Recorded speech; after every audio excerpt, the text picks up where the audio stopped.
This is why I don't get partnered.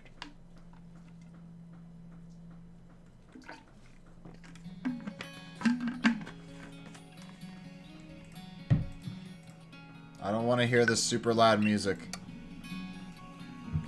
Welcome. You've got dads. You've got dads. Alright. Last time we did Joseph again, I think. Yeah, we did. And then Amanda was like mad about shit. And we did a good job because we made a cake and we made her happy again. So it's good. We're doing Hugo because that's what Meowmix wants to do.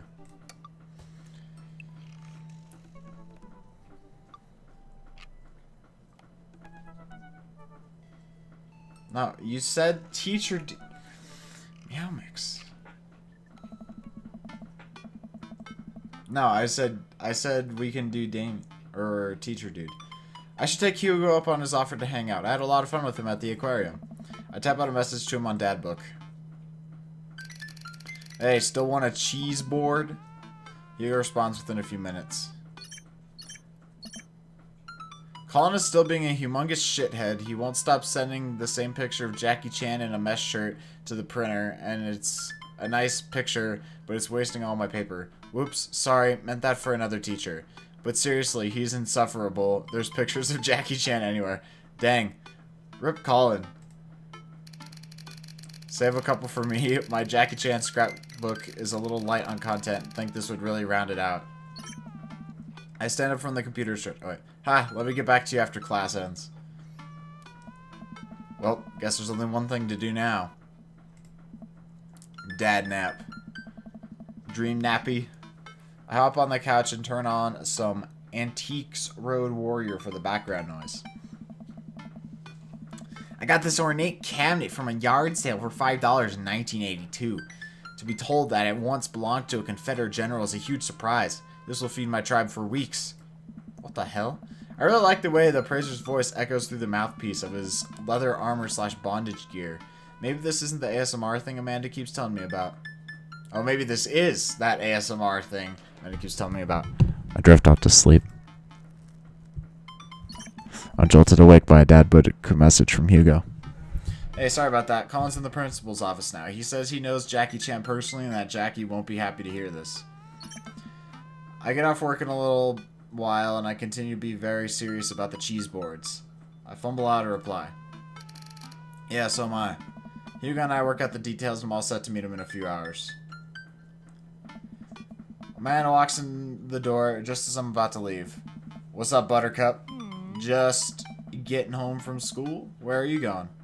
Oh, I have a meeting with the board. The board? A cheese board. Is what I meant. I'm getting cheese with your teacher. Will you be able to fend for yourself till dinner time? Yeah, I'll live. But only if you can talk him into going easy on me for the final. Sorry, buddy. That ball's in your court. Dude, I want cheese. I might get myself some cheese in a little bit.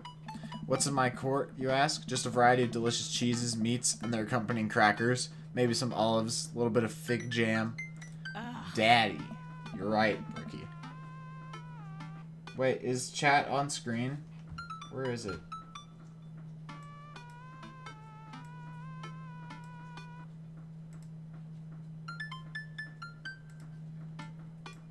There we go.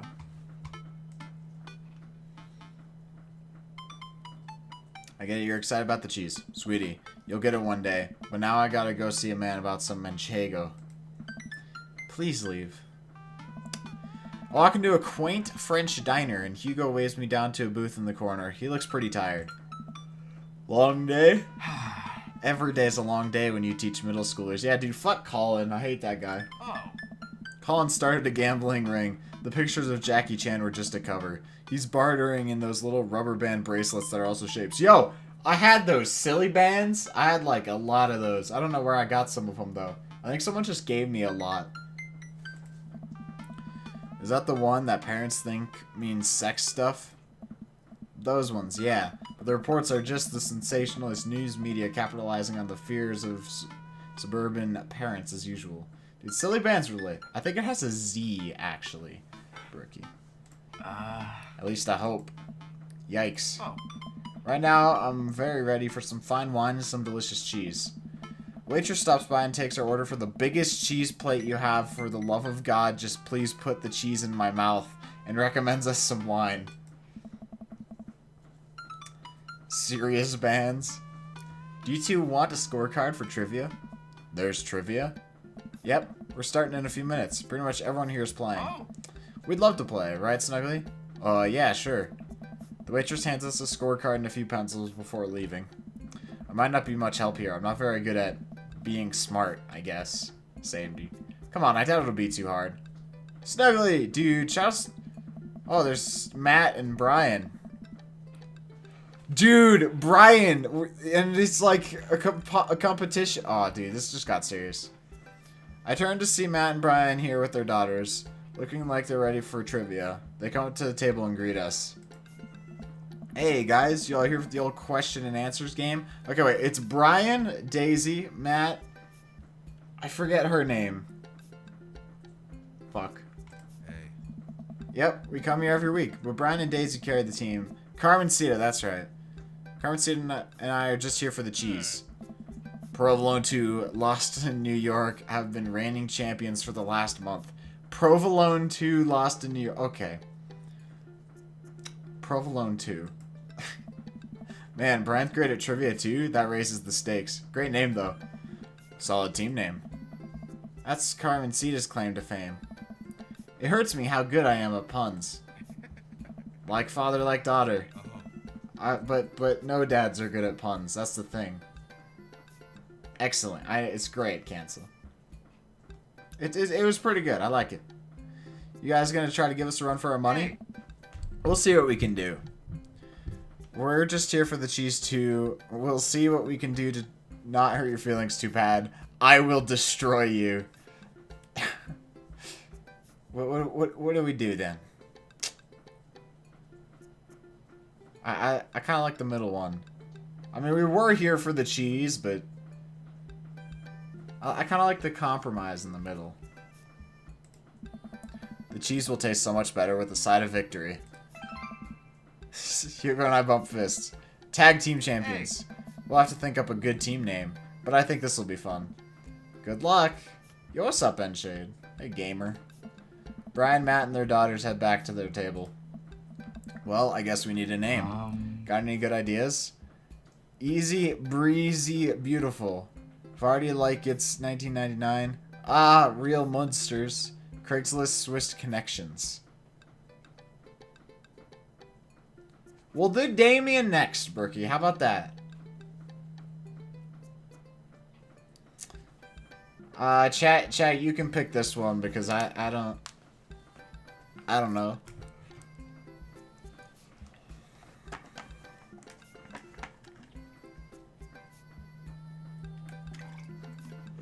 I was thinking the first one, but I want input. Second one, okay. I've already liked 1999. That'll do just nicely. All right. The waitress comes by with our cheese board and we revel in its glory. Already I can see a piece of cheddar with my name on it. I'll pair it with some strawberry preserves and slide into dairy-induced ecstasy. That sounds so good. There's such a fine variety of cheese and... Forgive me when I say this. Charcuterie? What the hell is that? I feel like it's French. I'm positively overwhelmed. A quick dip into the seasoned nuts, a slice of savory at salty Gouda, perhaps a crisp topped with honey and goat cheese. Dude, why they gotta use fancy words? I'm so happy. Hugo raises his glass at me. Cheers to cheese. Hey, hey. Middle-aged man in a backwards baseball cap, sunglasses, and cargo shorts jogs out the back with the frenetic energy of a radio DJ. Dude, what's his fucking name? He was there at the thing we did with Joseph. What was his name? It was like DJ Spin Master. It was like Spin Master. It was Spin Master Quinn. Apparently it's Quizmaster Quinn now. Everybody ready for some trivia? The restaurant cheers. Oh man, looks like everyone's really into this. That's what I like to hear. For those of you who don't know me, I'm Quizmaster Quinn. My actual name's Richard. I just like alliteration. More cheers. Yeah, and he's like battling a weird like relationship problem or something. I see some of you brought your children here tonight. That's cool. My children won't speak to me. Dang. Aha, I'm just joking around. Classic Quizmaster Quinn humor. It's actually my wife that won't speak to me. She doesn't want kids. It was Sandra as his wife. Let's get into some questions. First category is literature. Doki Doki Literature Club. I played that game. I know all about literature. Excellent. Yo, Hugo gonna get this. You know who loved literature? My dead father. I looked up to him so much. What the hell?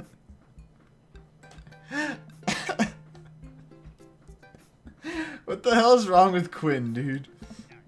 More jokes. Classic Quizmaster quips. Just try to keep it light here, folks. Just like I thought my wife was the light of my life. What the hell? Hugo, you got this literature stuff, right? What the hell, dude? Those friends, Kafka have an irrational fear of one day waking up as a large, grotesque, insect-like creature? ... Yes? Yeah, I don't think Quinn's, like, doing alright. I feel like we're gonna have to comfort him again. This is the continent that encompasses the realms of Gondor, Rohan, Mordor, and Lothlorien. Other notable sites include Isengard, the Mirkwood, and Rivendell. What is the Elvish name for this continent?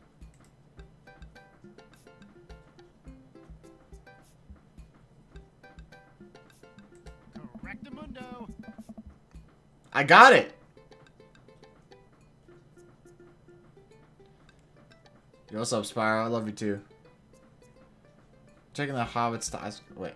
Who was the writer that created Tarzan and John Carter of Mars?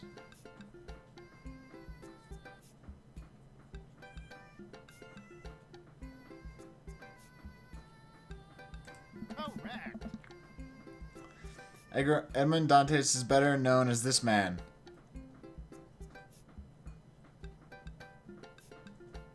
Wrong.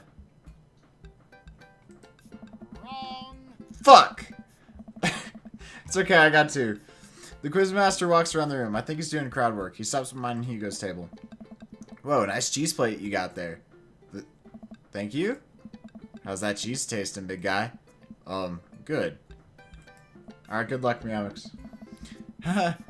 Great. Cheese used to be my favorite food, but I developed a lactose intolerance later in life. Sorry to hear that. I also developed clinical depression. Oh. But people don't tell you to just get over your lactose intolerance, right? Nobody's like, have you tried exercising to get rid of your debilitating dairy allergy? Or you just need to choose to not let your throat close up when you eat brie? ...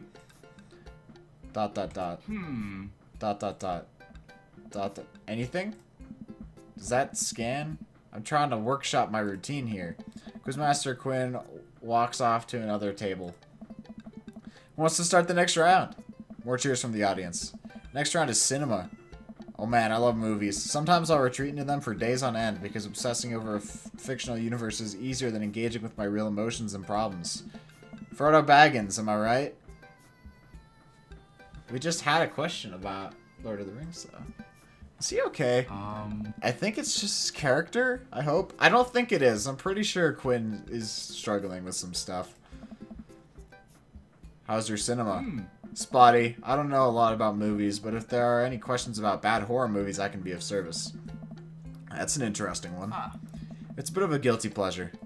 In Return of the Jedi, what does Luke ask Leia if she remembers?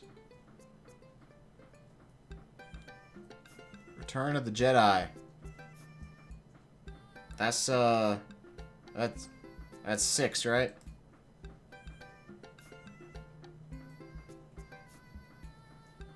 Fuck. I've seen this movie.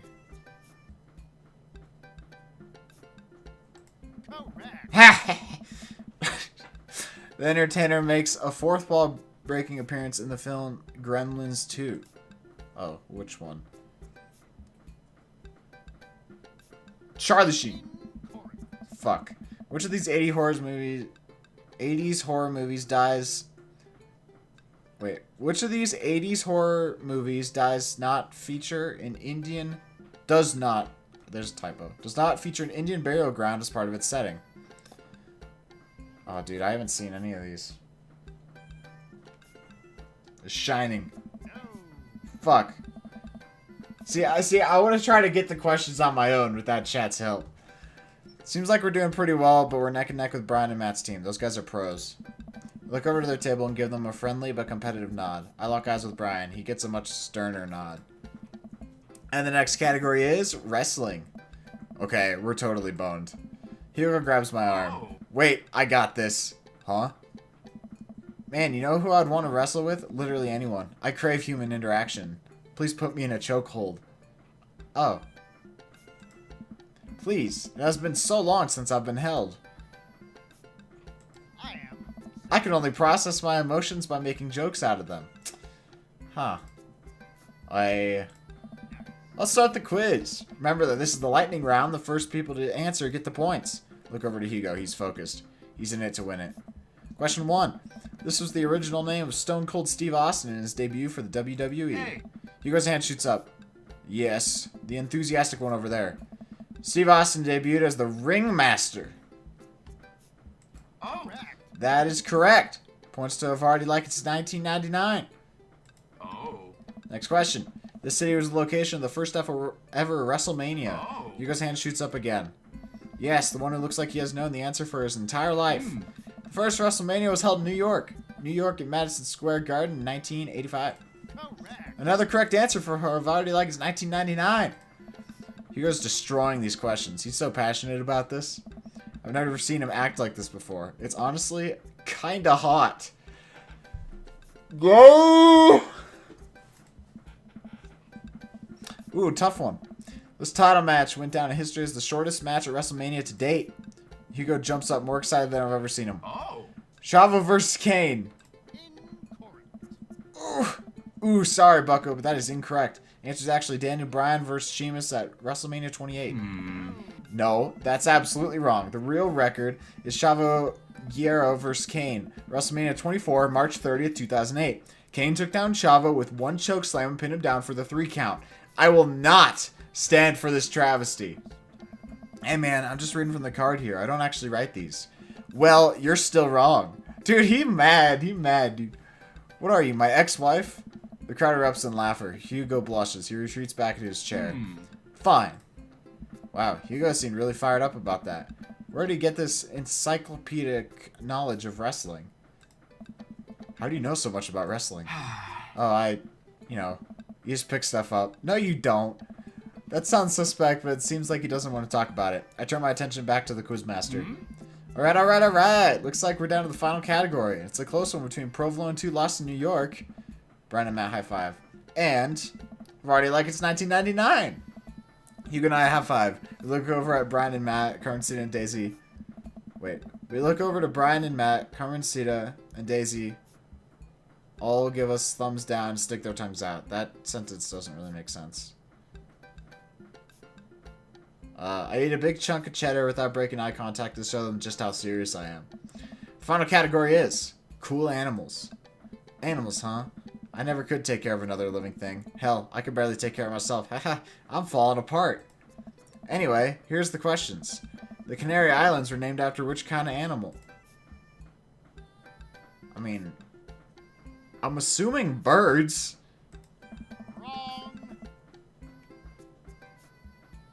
Alright. What's the last animal that appears in the dictionary?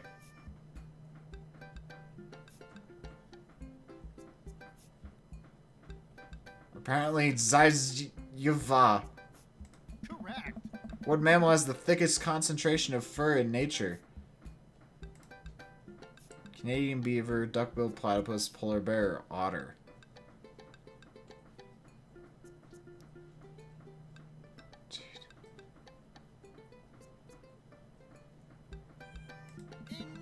Fuck. Alright, I'm just gonna come around and collect your scorecards. We'll see who came out on top. Polar bear seemed like too obvious. Hell yeah, Blaze. Remember, the winning team gets a $25 gift card to Phil's Auto Care. If you need a car part, Phil will fulfill all your needs. I run oohs and ahs. God, I want that gift card. Quizmaster goes in the back, tally up the score. I'll pick up what's left of our cheese plate. There's a bit of brie here that tastes absolutely divine on a cracker with a little bit of honey and dried apricot. So what are your plans after our big win? I'll probably retire, take Amanda somewhere tropical, drink something out of a coconut. Always wanted to do that. What about you? Probably take my winnings to Colin's gambling ring, bet it all on black, walk out of there with more rubber bands in the shape of animals than I know what to do with. Bold, but I like your style. You want the last piece of Havarti? Nah, that's all you. You definitely earned it. After a couple minutes, the Quizmaster jogs back into the room. Everyone immediately quiets down, waiting with bated breath for the results. Who will win the coveted gift card? I really hope it's us. Hey everybody, we had a great night. Lots of goofs, lots of laughs. A little bit of light crying in the back, but that's neither here nor there. It was a close game, but the winner of tonight's trivia contest is... Provolone 2 lost in New York.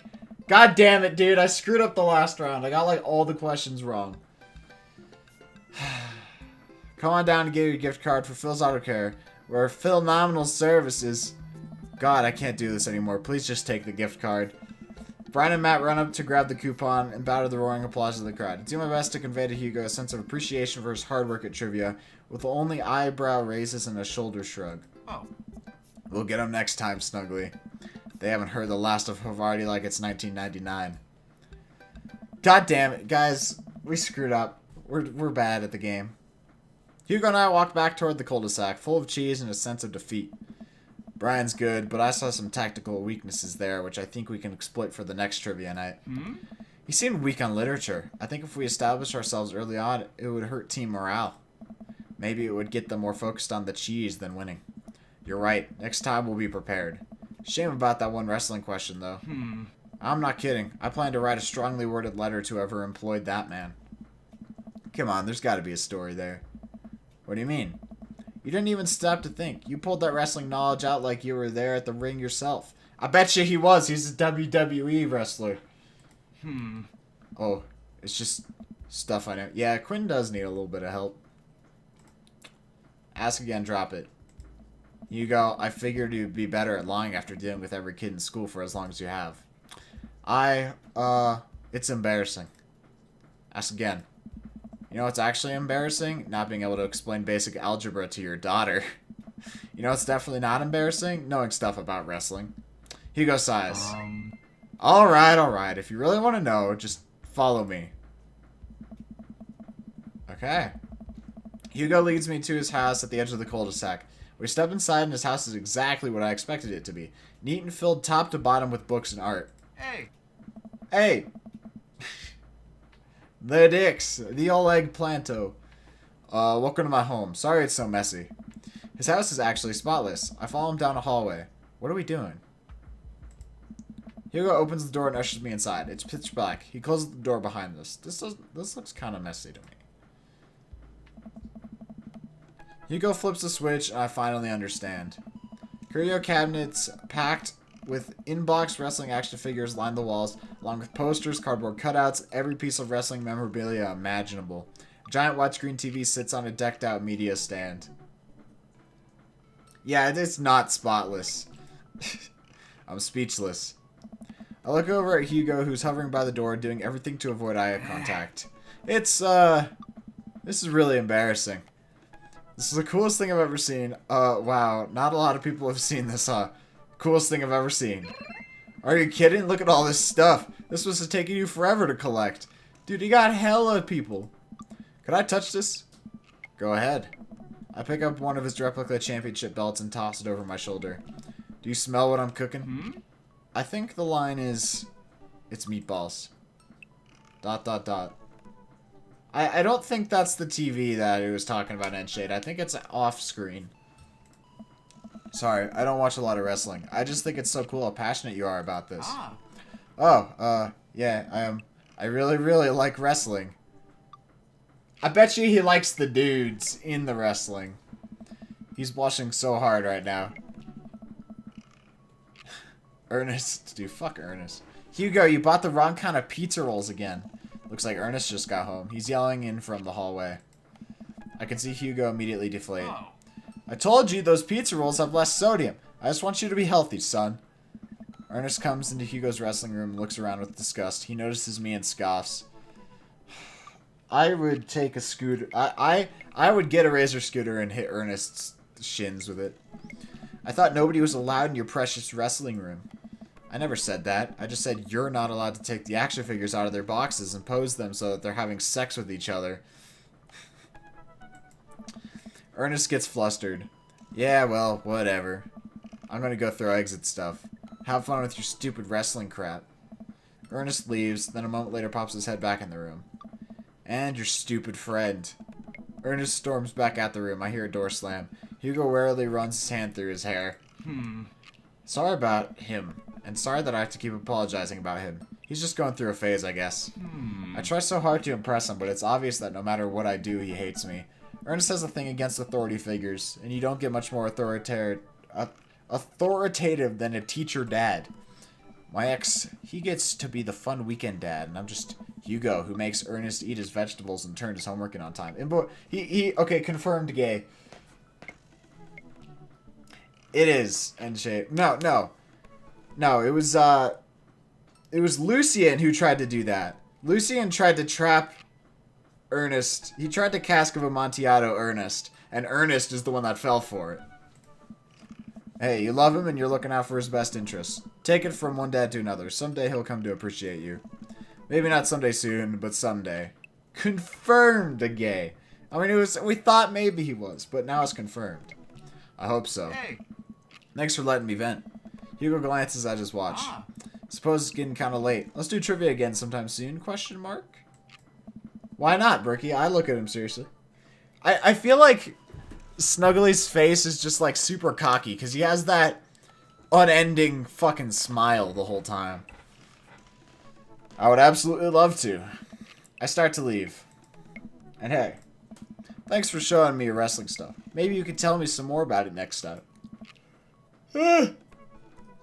Hugo smiles. That would be amazing. I'll catch you around.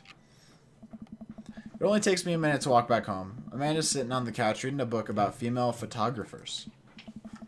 Wow, I thought you didn't like reading. I don't. This book is all pictures. Dad.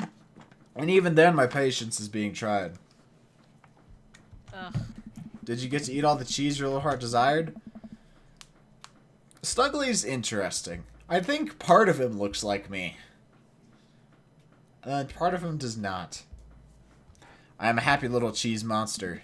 But I made sure to leave room for dinner. Who wants breakfast for dinner? Hash browns! Okay. Alright. Toast dipped in egg. Or blueberry pancakes. Well, only if you'll help me make them. Yeah. You know I'm the world's best blueberry sprinkler. And also totally amazing at heating up the maple syrup in the microwave. I don't think you're supposed to do that. I'm pretty sure you're not supposed to microwave the syrup.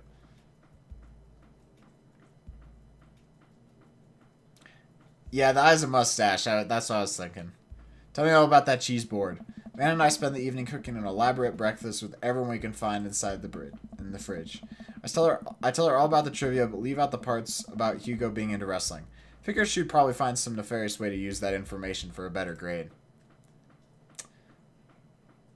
Alright. Alright, how'd that go? I thought that was okay.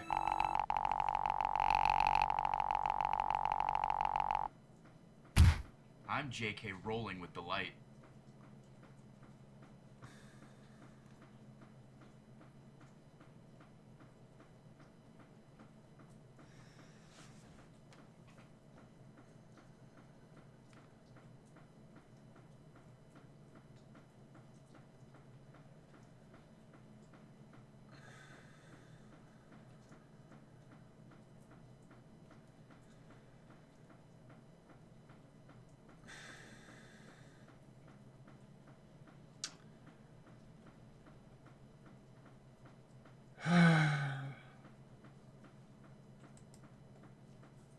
Welcome. You've got dads. Not hurt. Whatever, S rank. Easy peasy. Alright, I think okay. So we got Craig, Matt, Brian, Robert, Damien. We haven't gone second date on either of them.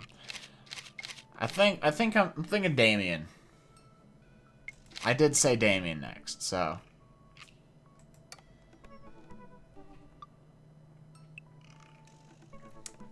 You've got dads.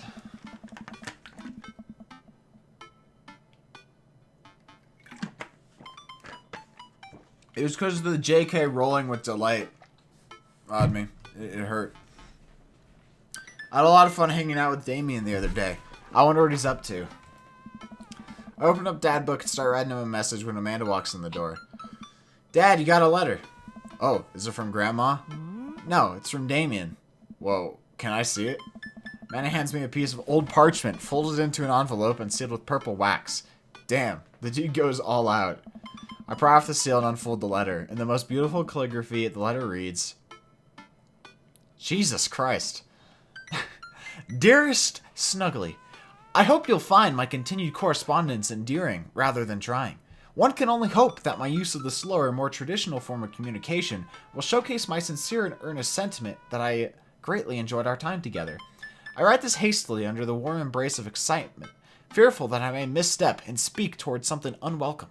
For now, I hope that you might forgive my boldness. I will simply say that your company has greatly occupied my thoughts.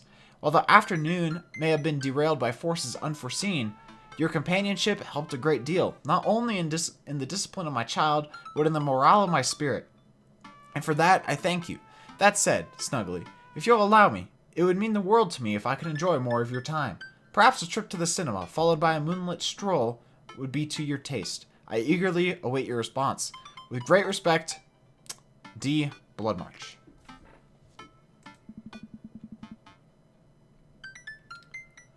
Amanda and I both look up from the letter. Wow, he's good. So you gonna catch a movie with him? Yeah, I better message him on Dad Book to let him know. Amanda slaps my laptop shut. You have to write him back. A real letter. But my handwriting looks like two toddlers fighting over a crayon. Dad, you have to. He wrote you a letter. That's so cool. Will you help me? I need to class this up. Father, I was made for this. Here's what you do. Find tickets to a show that you two will like. Then enclose them in the letter. Oh, that's classy. Amanda and I hop onto my laptop and peruse showtimes. Amanda is the biggest wingman. He doesn't seem like a romantic comedy kind of guy. Oh, here's one. Vampire Crusade 2? Evil Never Dies. I don't know, that sounds kind of stupid. Actually, it's a critically acclaimed exploration into the ennui of existence. It really turns the vampire trope on its head. Really? Nah, there's just lots of blood and vampire titties. I want to see it. Well, let's roll the dice. I purchase the tickets and print them out, then sit down at the table with Amanda to try drafting a nice letter. I start writing. Damien, I do hope that this letter finds you in good health. Hey, good morrow to you on this fine eve. I think I'll do the first one. Good one. What's next? Hey, remember when your son tried to cask of Amontillado that kid? You been good? I must confess of my amateur control of the written word. I think I'll do that. I'm trying to sound fancy. Jeez, Dad, have some faith in yourself. Okay, we're trucking along. Let him know how you're feeling. You find me in good spirits, for I felt very much the same after our last encounter. I did very much enjoy the adventure we found ourselves on the last we met. That Ernest shit was pretty messed up. I think I should keep trying to be fancy if I'm working on trying to win him over, you know? Yeah. Nice. Ask him to hang out already. True art takes time, Amanda. While a strange turn of events, I found myself enamored of the situation at hand. Like Bruegel's landscape with the fall of Icarus, I find myself lost in your details. Let me, get at that. I'm just trying to think of, like, the other option the letter could have been. It could have been like, hey, remember when Lucien tried to cask of Amontillado that kid? That Ernest shit was pretty screwed up. Let me, get at that.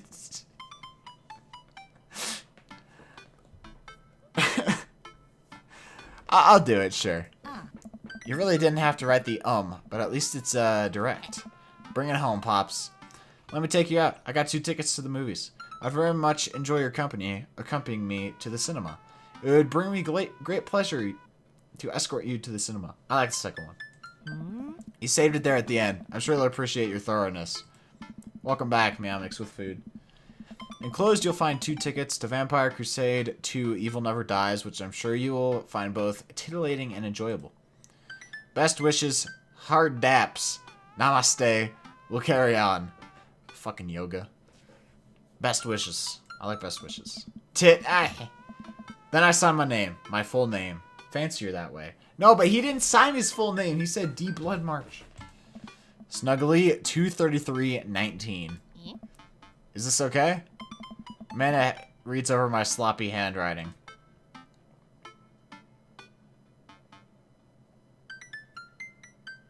Let me get at that. That's just so out of place there.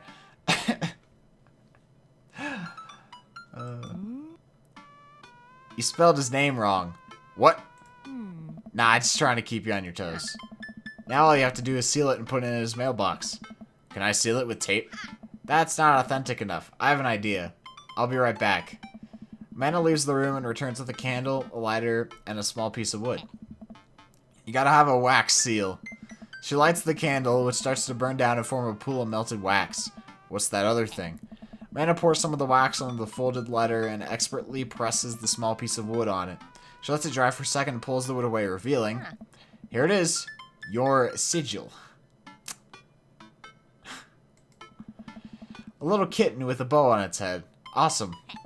Scrapbooking stuff always comes in clutch. Well, I guess all there is to do is deliver it to his doorstep now, huh? Oh, I thought we were getting a carrier pigeon to do it. I already called my guy. ...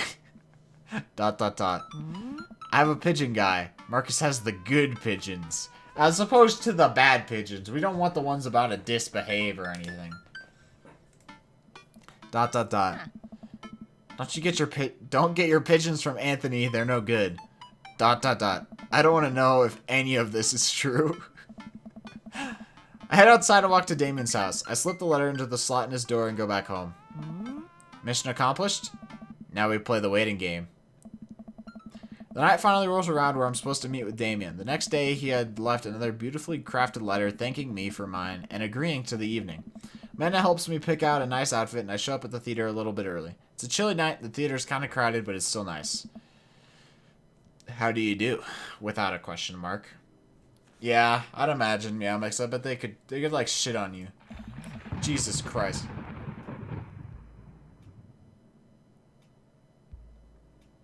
Thunder fucking just go? What the hell?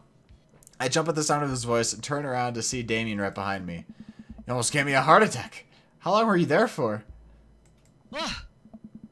I don't know. I just walked up. My apologies for frightening you. Was that thunder? Is it gonna rain soon? I didn't hear anything. What? ...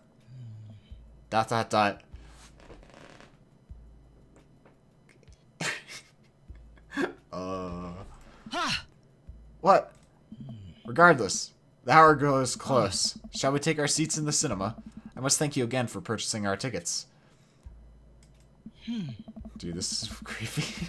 Please, allow me to repay the deed in Sour Patch Kids, or perhaps Milk Duds. Dude, I like Milk Duds. Well, let's do it. We get in line to buy snacks. As we're waiting, I hear a familiar voice behind us. Ugh, my dad's here. I turn around to find Lucian standing a few feet behind us with a gaggle of other goth kids. Lucian, how nice to see you. I didn't know you were coming to the theater. What about the cinema? Is that not what you were calling it before? Now it's a party. Dude, I hella like Milk Duds. I'm glad to see you spending some quality time with your friends. Whatever, Dad. And what movie will you be attending tonight? My friends are making me see some kids movie about talking animals. I don't really care about it. Lion King. No, Meowmix, see, that would usually be for, like, plays and stuff, I feel like. Because I feel like the two different spellings of theater have kind of developed different meanings. Well, I do hope you enjoy your evening. We'll be watching Vampire Crusade 2 Evil Never Dies. What? You? Watching that? Yeah, I thought Damien would enjoy it. Ha! Good luck with that, Dad. Lucian rejoins his friends, and I look over to Damien. Good luck with what? It's nothing. My son loves to tease. And before, he's like a huge scaredy cat. Lucien's a furry. Dude, I could go for pizza. We wait in line for a little longer and Damien buys us snacks. He seems a little nervous. I wonder what's wrong. Dude, I bet she's actually scared. Damon and I take our seats and settle in for previews. Glancing at him, I can see that he's sweating profusely and gripping his armrest. Is everything okay? Vampire's on. The movie hasn't started yet. Is everything okay? That's fair, Meowmix. Everything's perfectly fine. I'm so excited for this film.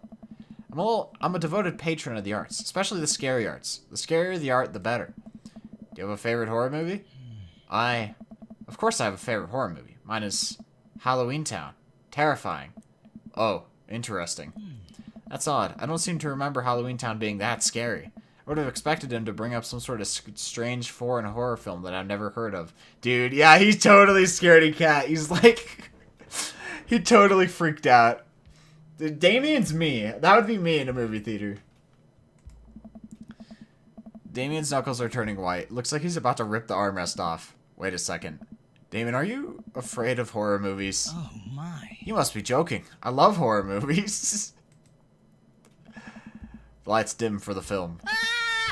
Jesus Christ! Why the gosh scare me like this? Damien screams. ...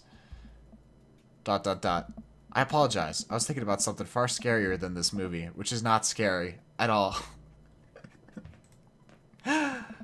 We settle in as the film starts. I offer Damien some licorice and he takes one. I take note of how much his hands are shaking.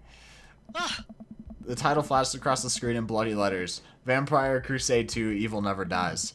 A pale man with long silver hair, glittering red eyes, and well-oiled abs sits up in a coffin. Awaken, my coven. Two more vampires slide the tops of their stone coffins off onto the floor. Brother, is it time? Yes, husband, but also mortal enemy. It is time. Oh wait, that was Camilla. I don't know. The three look at each other and then to the camera. For the Vampire Crusade. This rules. The trio of vampires flies off into the night as foreboding organ music plays in the distance. I somehow get lost in the movie. As dumb as it sounded, it's actually a pretty fun flick.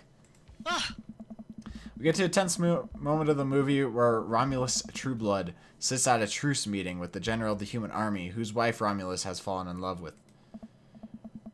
Romulus, it's good to finally meet you. General, I agree. It is good to finally blood you. What? Romulus leaps out and slashes the general's throat. Blood splatters all over everything, including the camera. Oh my goodness gracious.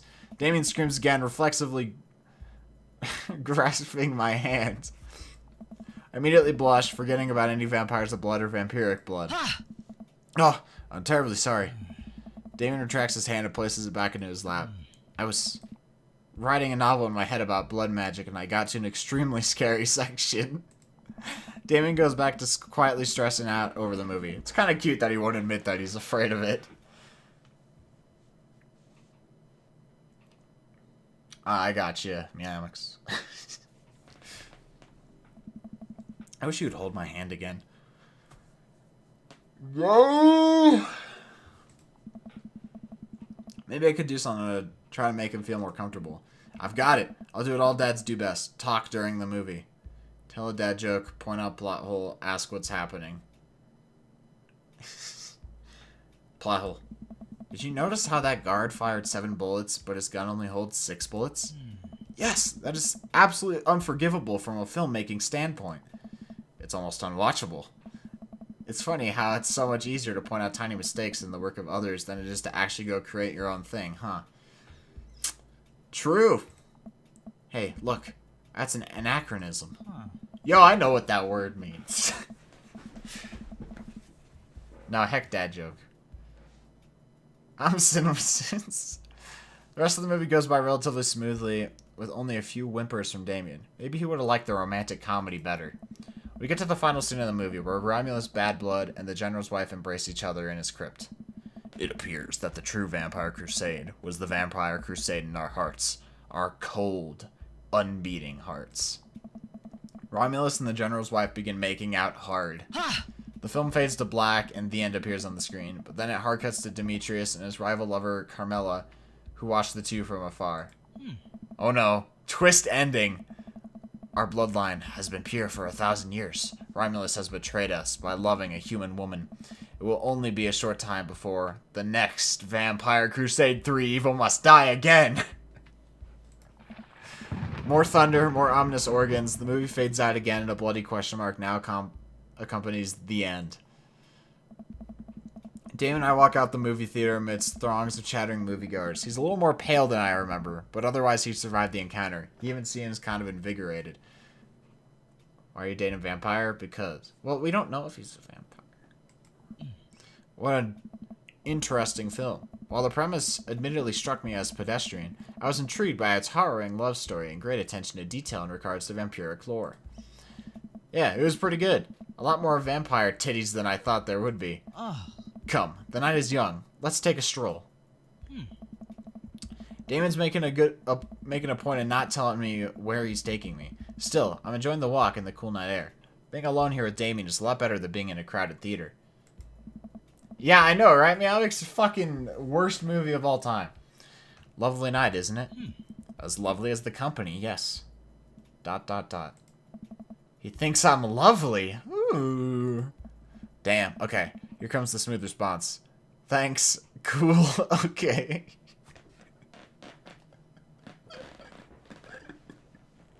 I don't know why I think that's so funny.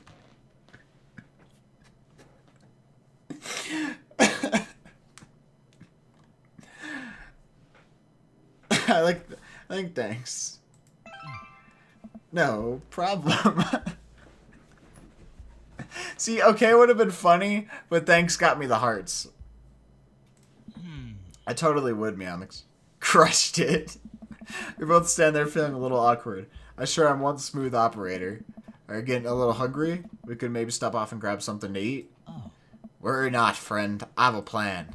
We turn the corner and are greeted by the gates of a cemetery? What? Are we going in there? A little bit of Victorian flavor, Snuggly. Trust me.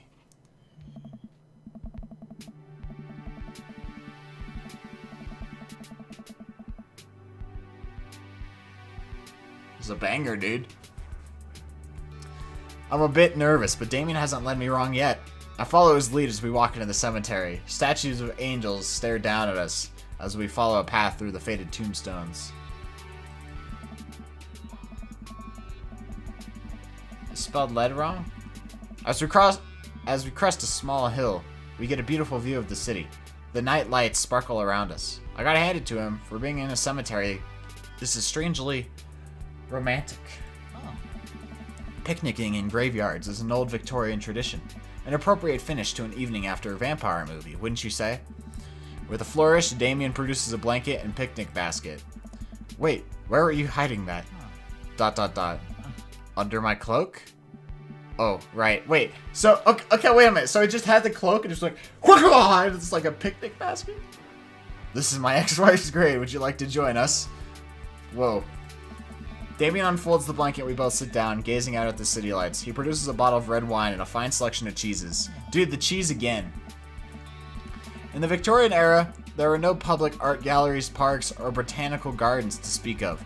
Once rural graveyards became a more popular alternative to church burials, they became the only place that people could see beautiful plant life and fine sculptures. That makes sense. This is pretty nice. I have a question, though. How are you so okay with being in a graveyard, but you had trouble handling a scary movie? I wasn't... He sighs deeply. Okay, yes, I was extremely scared by that movie. I was not writing a book about blood magic in my head. I just have never been good at those. I just feel as if because of how I look and act, people expect me to love horror films, so I must play the part. Truth be told, I don't know if I have the constitution for them at times. Damien, I'm so sorry. If I had known, I would have suggested another movie. It's quite alright. I actually did find myself enjoying this one, thanks to your help. Graveyards, however, I think there's something rather beautiful about death. Cemeteries are traditionally built away from cities, away from the realm of the living, and it keeps us rather separated from it. To acknowledge death and become comfortable with it, I think, gives us a certain intimate knowledge of ourselves. To sit amongst generations of those who came before us, to be truly alive in the midst of so much death, brings me great comfort. Death helps me appreciate life, to savor every second. I like Damien, dude. He know what it's about. We sit and enjoy our food and wine. I don't feel scared anymore. Never thought I'd be comfortable sitting alone in a graveyard at night, but I actually feel very peaceful. ... Suddenly it doesn't seem like we're alone. Off in the distance, I see a shadowy figure in the trees. It's Monica. What is that? I'm not sure. It noticed us. I'm paralyzed with fear as it begins lumbering slowly toward us. Its shape taking a more animal form, more feral. I look to Damien for help, but he's just as afraid and transfixed as I am. I want to scream, but it's stuck into my throat. The creature's getting closer, moving faster. Woof! Oh. It's a dog. Look at the dog. As it finally comes to the light, the friendliest, dumbest little Boston Terrier I've ever seen pulls its owner toward us. The dog trots over to Damien and sniffs at his hands. Damien looks ecstatic. He ruffles the dog fur happily. What a beautiful dog. Hey, we both look up, not expecting to see. Thanks, dude. Robert. Robert, what are you doing out here on this lovely evening? Hunting cryptids. What? What? I didn't know you had a dog. This isn't my dog. I found her wandering in the street. I put a leash on her, and now we're walking around this graveyard together.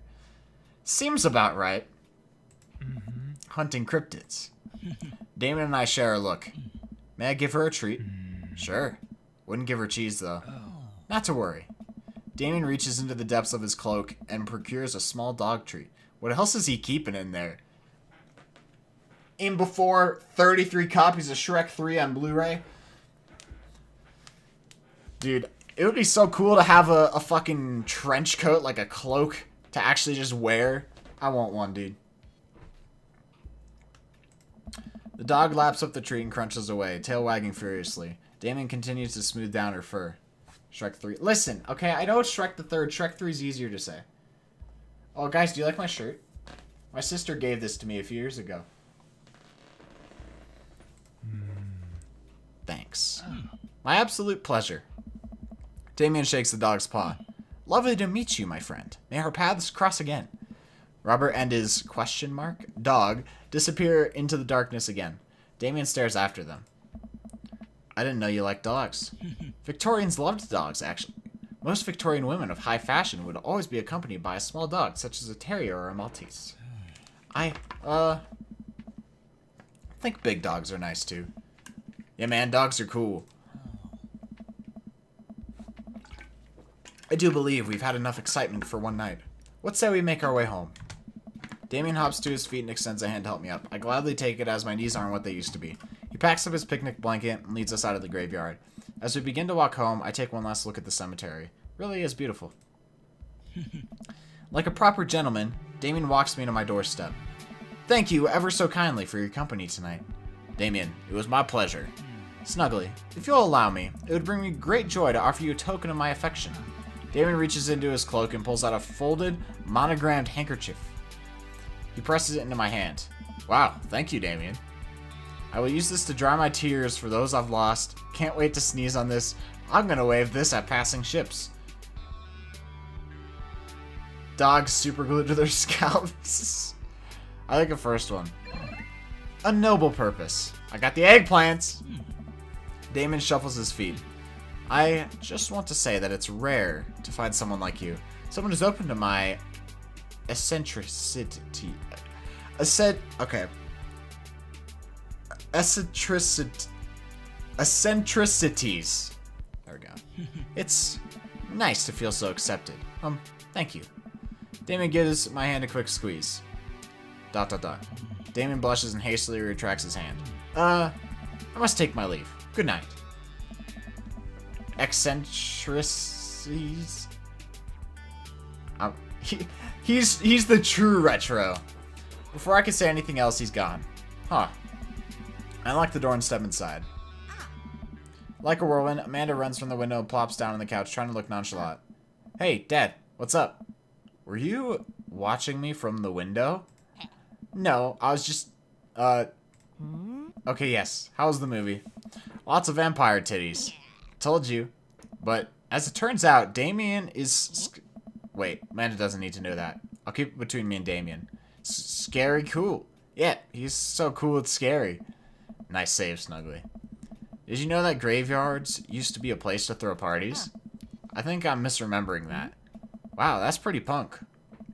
Also, we saw a dog. Definitely thought it was a werewolf for a minute, though. How can you be so sure it wasn't a werewolf? How can you be so sure I'm not a werewolf? How can I be so sure you're not a werewolf? Graveyards. Is that because you died, Meowmix? Man, his eyes narrow. I don't trust you. Nor I you. We make intense, wary eye contact for a second. Anyway, I'm calling it for the night. Don't stay up too late, will you? I'll try not to howl at the moon past midnight.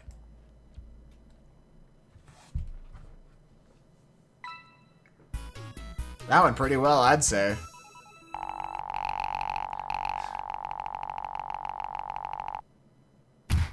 My dear friend, you've simply taken the egg on this one. Taken the egg is it's a Victorian phrase. It technically means winning, so, ultimately, you've won. Yeah, I remember that this one was it was a very long. I like that meter. I like a bat. When speedrunning Dream Daddy, Welcome. never. You've got dads. You've got dads. All right, we got 4 on the top. Chat, you tell me what you want. I'm gonna go to the bathroom real quick, and I'll decide when I get back.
Meowmix, you made a straw poll?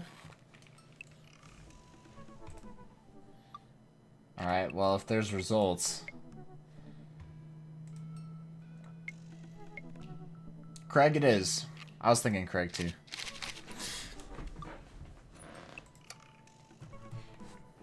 Don't trust gas station egg sandwiches. Good idea.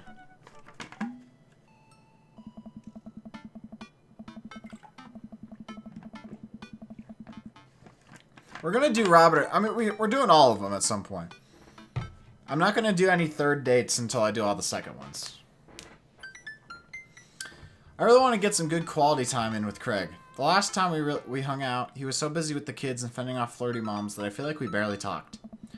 Ever since the first time we hung out, I've been trying to get up a little early for runs. I don't think I'm gonna be as embarrassing as last time. Maybe I'll even be able to catch up with him now. I type out a message to him on Dad Book.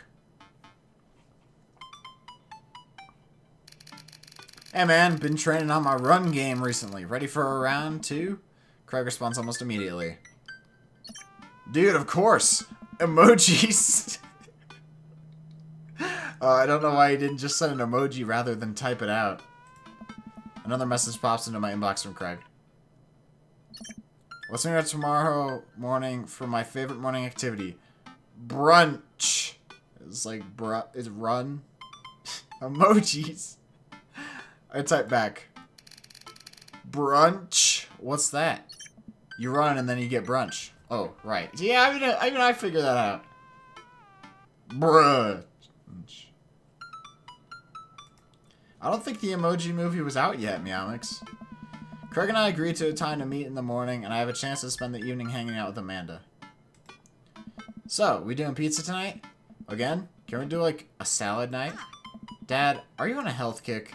Not yet. I've formed the committee to examine the possibility of being on a health kick. They haven't returned with their findings. Rockin'. No. Dad, if you go on a health kick, then I have to go on a health kick by virtue of being under the same roof as you. I don't know if I have the constitution for that. Don't worry about it. The committee's still out. I'm sorry, Amanda. It's time. I'll say it. Don't worry about it.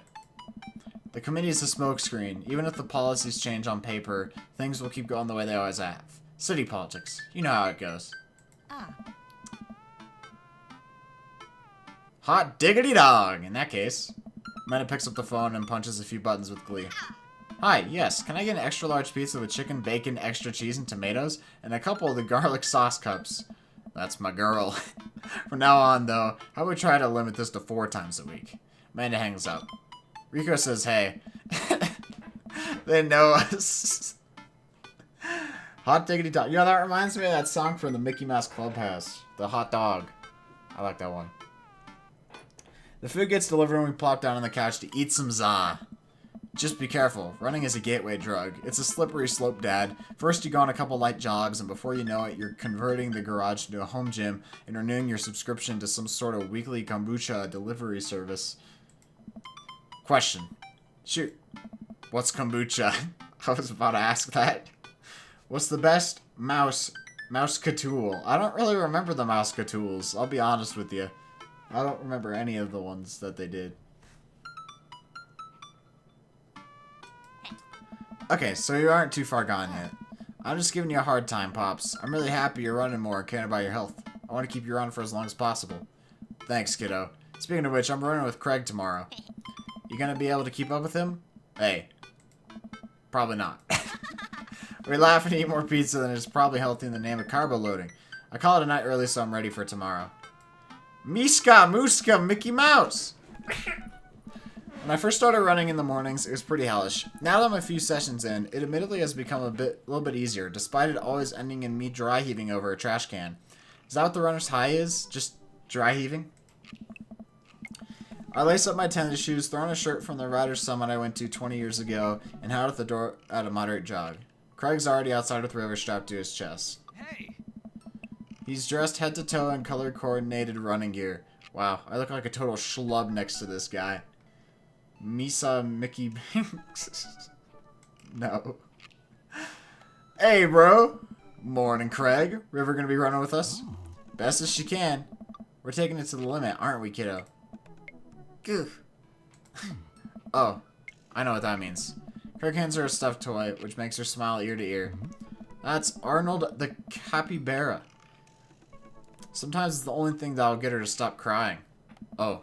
I've been there. Amanda had a stuffed panda that she carried around everywhere. She would have a tantrum if we even tried to wash it. It was gross.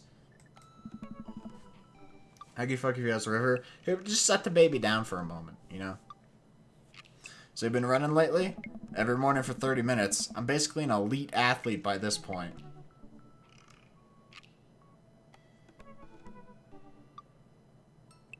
Interesting, April. Ha! Well, I'll try and keep up. Well, so where are we headed? I was thinking that we could do a couple laps around the park. Okay, that sounds reasonable. Then we'll do some hill climbs up a slope. Okay, I could probably handle that. And then we'll close it off by doing some wilderness survival hike running to increase our agility. I'm suddenly struck with the overwhelming need to crawl back into bed. Dude, this reminds me of when I ran cross country. That was like the worst couple months of my life, I swear. Oh. Sound okay to you? I usually like to throw some timed murder sprints in there, but I'll go easy on you since you're a beginner. That sounds like something I'm able to physically do. Hey! Great, let's get started. Oh. Craig and I finally arrive at the park. A few other lone joggers make their way around the perimeter, and River waves enthusiastically at everyone we pass. It's a lot more peaceful in the mornings. Aside from birds chirping and River gurgling away at the stroller, it's pretty quiet. Yeah, I don't think it's worth. Hey, what's up, Willie? Hello, psst. Alright, good warm-up. That was the warm-up? Me IRL, dude. Hey! Let's start the show. Hey! But wait. Craig reaches into his bag, tossing me a water bottle. I fumble it, but thankfully don't drop it. You gotta hydrate, bro. I take a long drink from the water bottle and feel reinvigorated. Man, I don't drink enough water. We gotta stand the grind. Hey. I look down and pick up Arnold River's toy and hand it back to her. Must have dropped this. Thanks for looking at, bro. Hey! You ready? Yeah, my body collapsing is collapsing in on itself. Yeah! Alright.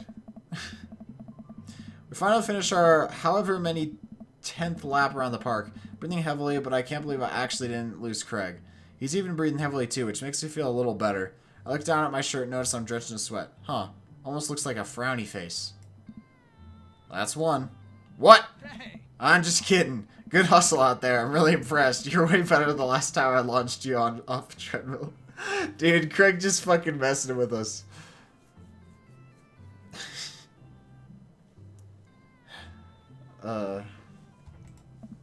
Yeah, man, you really pushed me to my limit just now. Can't believe I held on. Sometimes you just need someone there with you to push you to do your absolute best. I'm glad I could be that guy, bro. ... Who's ready for hill climbs? Ah! Oh. There's my little cheerleader. Snuggly, you ready? Ugh. Ugh.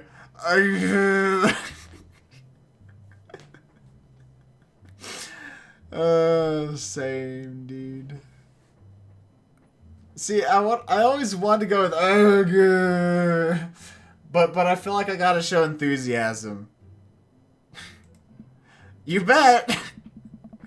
Craig takes me to a separate portion of the park where there's a steep hill. It seems to go up forever. I strain my eyes to see some other joggers at the top. Oh, hill climbs. Alright, so in cross country, sometimes we just go to a little street and do short hill climbs, but sometimes we go to certain parts where, like, we would kind of run up a small mountain multiple times. God, dude, oh my god, those days were some of the worst days of my fucking life. I hated those. Not worth. I did cross country, Willie. See, in middle school, each year in middle school I did cross country, though in 7th grade it was like a really mediocre program. And it was alright then, I was able to do it. And then freshman year I was like, hey, you know what? Why don't I try cross country this year with my friend Cam? And my sister's on the team too, so I might as well, right? You know, just see if I'll be able to handle it. And then, like, good God, more running than I ever want to do for the rest of my life. Ugh, I cannot do that, dude. Listen, I can get liking it. There's, like, you know, finishing a run and doing it, like, it feels good. But for me, it just wasn't worth it. And I'm okay if other people like it. I just don't anymore. It's, I hate it. Anyway, so what do we do now? We run up the thing. That looks like a lot. Snuggly, there's 2 things you need to know about this hill. 1, don't stop running till you get to the top. And 2, Craig points to the top of the hill. That's not the top.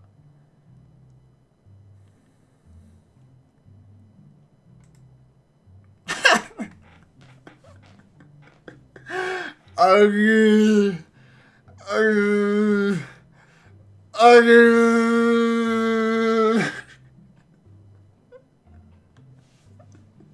I'm gonna do the last one.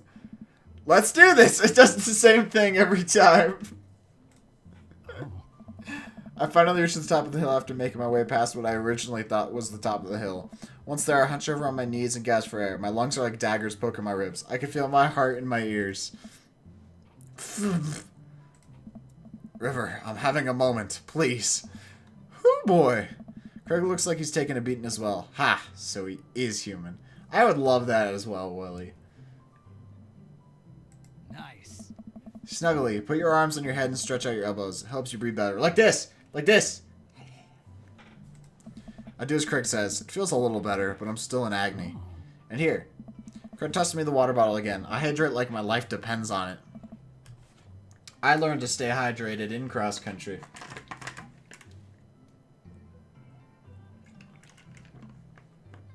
I think that's when I started carrying my water bottle with me everywhere.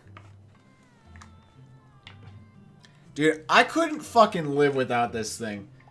I love water. Thanks, dude. Hey. Phenomenal work. You feel that lightness in your head? That's the runner's high. Oh, that's it. I thought I was just, dying. Want to take it slow for a bit? I would like that very much. As we're catching our breath, River starts crying. She looks like an old man. Oh. What's wrong, Sweet Pea? Do you want to play with Arnold? Craig looks around us. Dude. Oh boy. Man down. I think we lost Arnold. Oh no. River keeps wailing. There's too much blue and green here. Hi. River keeps wailing. I've abandoned my child's toy. We gotta find him, dude. It should be simple, right? We just gotta retrace our steps. I remember River last having it down at the bottom of the hill. Nice. Craig and I jogged down the path, searching high and low for the stuffed capybara, which Craig takes the time to explain to me is a large rodent native to South America. We can fix that, Enshade. We can fix that. I feel like it's gonna happen at any moment. Yo, RPG, thanks for the host. We get to the place where River might have dropped it, but it's still nowhere to be found. There it is. Berkey. There it is. Looks like we've got a mystery on our hands. We have to get to the bottom of this. No, you can't get banned if you're subbed. I suspect foul play. It looks like this is a prime case for world-renowned Detective 23319. Oh. Dude, it's time for a bro adventure. A bro venture! Oh. We high-five and decide to jog back to the park to see if we can find any leads. So it looks like there's a couple more places to check and some bros around here that we can interrogate. Sounds good. Bro. Wait, who's good cop and who's bad cop? I think about it for a second. Well, I think that with your stature and overall resilience, you'd make an intimidating bad cop. But on the other hand, you have an adorable baby strapped to your chest. That softens the edges a little bit. Someone give True Gamer a sub. But you hosted me for 3 viewers, RPG. 6 hours? Jesus. I've never even streamed that long before. Oh. All valid points. I think you'd make a great good cop because of your congenial attitude and willingness to try new things. But then again, I've seen how you get when there are too many commercial breaks during the show, so you have the potential to be a scary bad cop. It is a cute baby. I agree, Willie. I'm glad your stream was good, RPG. I don't want to have to watch Meet Hell in 3-minute segments with 5 minutes of commercials in between. And they're loud. The commercials are too loud. I just want to watch my shows in peace without people yelling at me to buy wiper fluid and stuff. ... Hey. Case in point. Let's play it moment by moment. Smart. So, where to, Protective? Go to the playground, go to the field, go to the woods.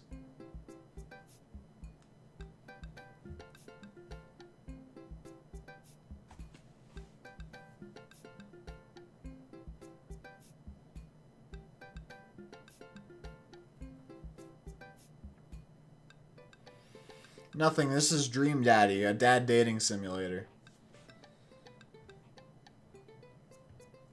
Playground.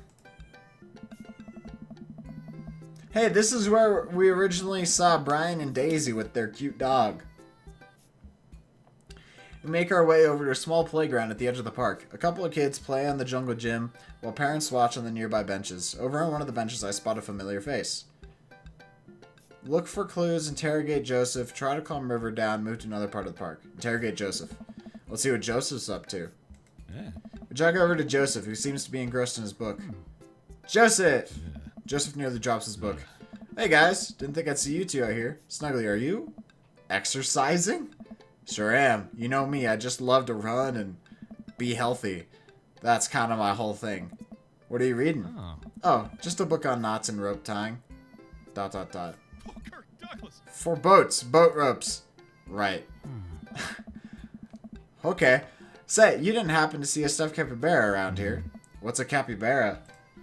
It's a large rodent that's native to South America. Joseph thinks for a second. Haven't seen one around. I'll tell the kids to keep an eye out. Yo, nice, RPG. RPG, I'll follow you. There you go. Your kids are here? Bro, Joseph looks around. Norm McDonald. They were here a second ago. Must have gone exploring around the park. Do you know where they could have run off to? They're kids. They get into mischief sometimes, but they always come back. Alright, thanks for your help. That sounds a little suspect, Joseph. Mischief, you say? Lords of Wait, am I being interrogated right now? No. Yes. Only if you did something wrong. Thank you for your time, citizen. I like it. No, parentheses, yes. Just doing our due diligence, Joseph. Arnold means a lot to River here. I mean, you're more than welcome to ask Christian and Christy. I imagine they have their ears to the ground on all the latest playground drama. They might be somewhere around the woods. Thanks, Joseph. We'll let you get back to your rope book. Boat ropes! We head back to the playground. Look for clues. Craig and I, two grown adults, walk onto the playground and begin examining it meticulously for clues. There's no forensic evidence here. No stray capybara hairs, at least. After searching fruitlessly for some time, we look up. All the parents are staring at us. We smile and wave as we awkwardly slink away. We head back to the playground. Try to calm River down. This is a pretty nice playground. Might as well get a couple swings in. What about Arnold? Maybe having a little swing might calm River down. Might buy us some more time. You're right. She's about to go nuclear. This might prepare her for the possibility of us not being able to find Arnold. Life is cruel and tough, but at least we'll always have swings.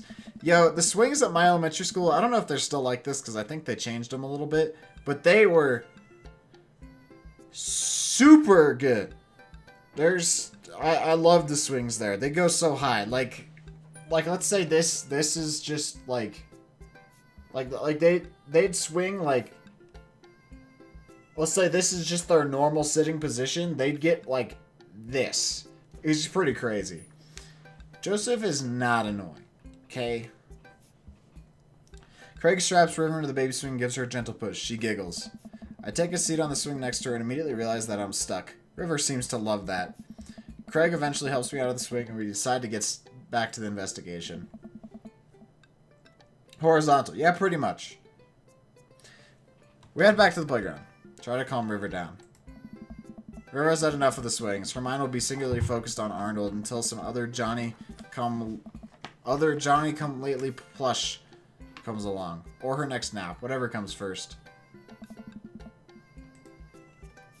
Try to calm River down. Okay, she's not having it. Move to another part of the park. Where to now, bro? Yeah, at least it didn't break. The woods. Make our way to the outskirts of the park. There are a couple of benches by the dense tree line. Looks like Robert's here all by himself. This also seems like the perfect place to look for clues. Joseph's twins must be around here somewhere. Interrogate Robert. Maybe Robert saw something. Walk over to Robert's bench. Hey, Rob. Don't call me that. Okay, hi, Robert. Wooded Kingdom. I love this kingdom. Don't call me that either. Okay. Hey, buddy. What are you up to? Thinking. This is my thinking bench. I have to get a solid 2 to 3 hours of brooding in per day. Filling quotas. Have you by any chance seen a small stuffed capybara around? Capybara is... It's a large rodent native to South America. I know. I like Robert, dude. Robert's funny. So have you seen one? A stuffed one. Not a real one. That would be weird. Be a good cop. Be a bad cop. Be a good cop. Come on, Robert. The sooner you tell us what you know, the sooner we can let you get back to brooding. Bad cop time. Robert, if you don't tell us, I'm gonna put your head in a headlock. Put you in a headlock. Is that a threat or a promise? I don't know. Whoa, slow down. Dot, dot, dot. Oh. Back off. Well, fuck. We return to the woods. Joseph's twins must be around here somewhere. Look for clues. Craig and I searched through the outskirts of the woods, hoping to find anything that might lead us to Arnold. There are a couple of cigarettes and empty beer cans scattered around the thicket. This is probably the hotspot for edgy teens to hang out at night and say swears and stuff, but it doesn't look like there's any recent activity that might be capybara related. This might be a dead end, partner, bro.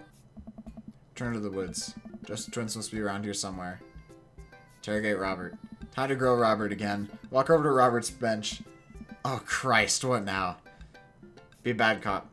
Robert, I'm gonna keep being vaguely threatening until you tell us something useful. I haven't seen any goddamn capybara, okay? Crap, I was really nailing the bad cop bit too. I thought for sure we had something. Now what, bro? Joseph said his twins were around here somewhere, but I have no idea how we're supposed to find them. Wait, those creepy kids? Why didn't you tell me they had something to do with this? Huh, maybe I should have left the good cop, bad cop routine to the pros on TV. But why'd they spell out T? Okay.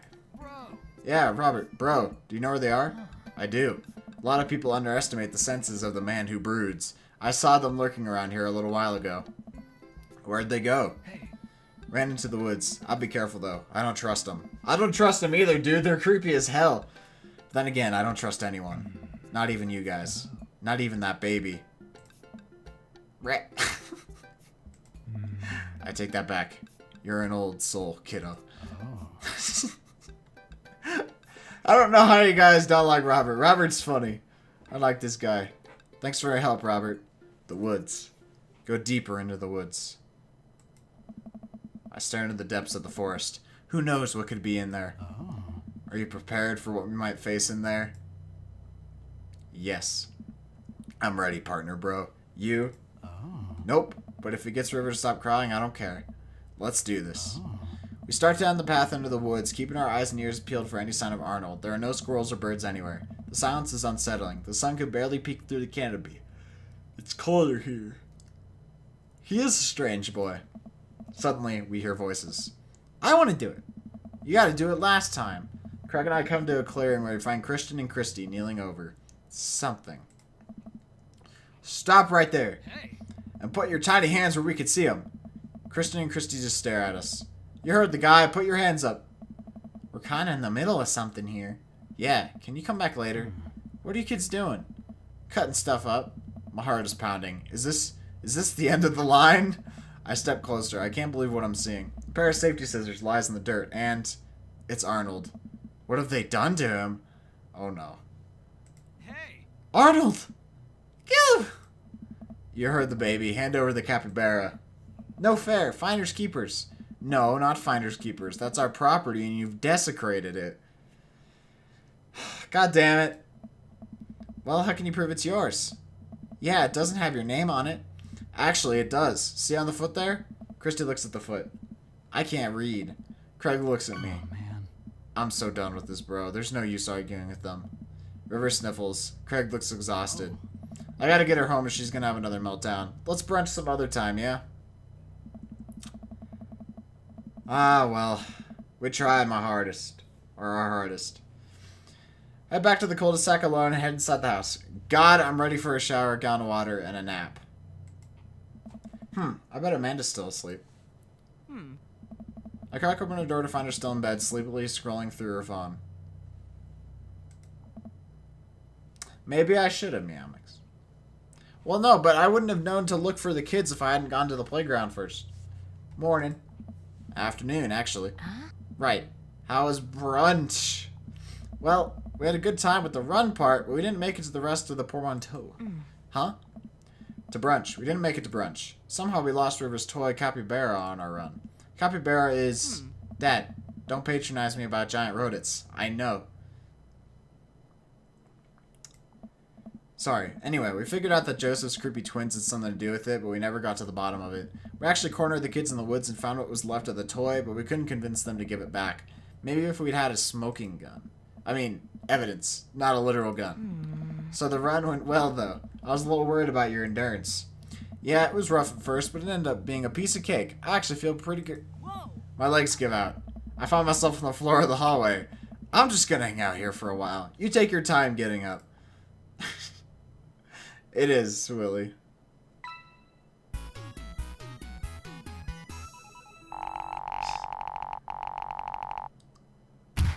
You need to improve on your form.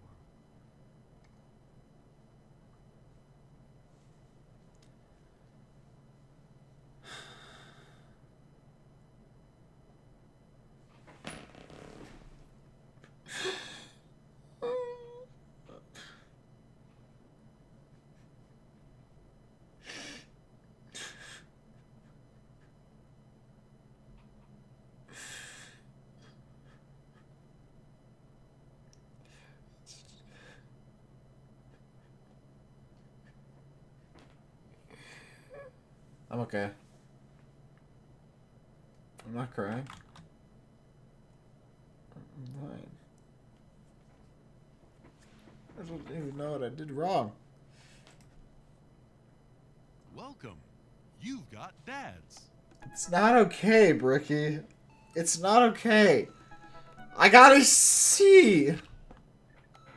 The only other C I got was with Robert, but we didn't even interact the whole time. I don't get it.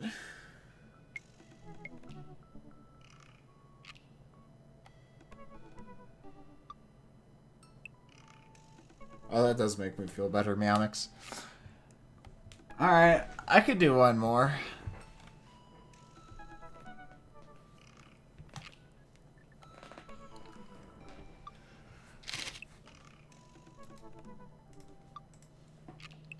Matt, Brian, or Robert team. What are we doing next? Vote in the straw poll. Hey, what's up, Jarhead?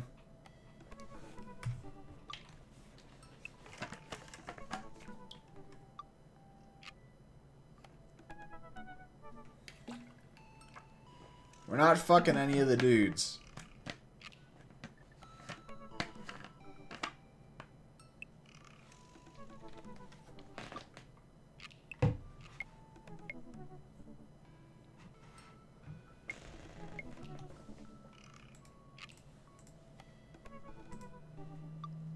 Brian, I'm going Brian.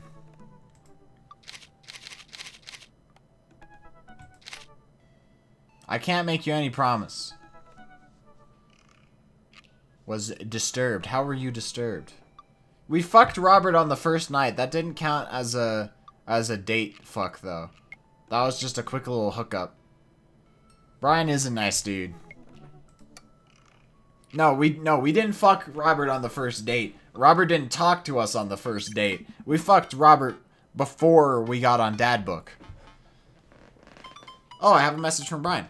Hey, Daisy and I are going fishing tomorrow. Are you in or... Oh, yeah, I remember we said that we were really good at fishing, but we're not. I have never beaten OOT. Oh, no, I've been dreading this day. I accidentally boasted about my abilities as a fisherman to Brian, and now he's challenging me to another dad-off. I've been doing my fishing research online, but I'm nowhere close to being an expert. Still, though, I have to accept. I tap back to Brian.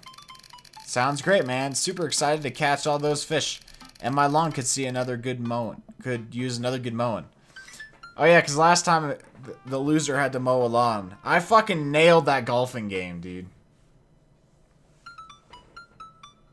Well, that's why you strangle the fish, Willie. Then they can't flop around because they're dead. Grab them out the water and just... You know?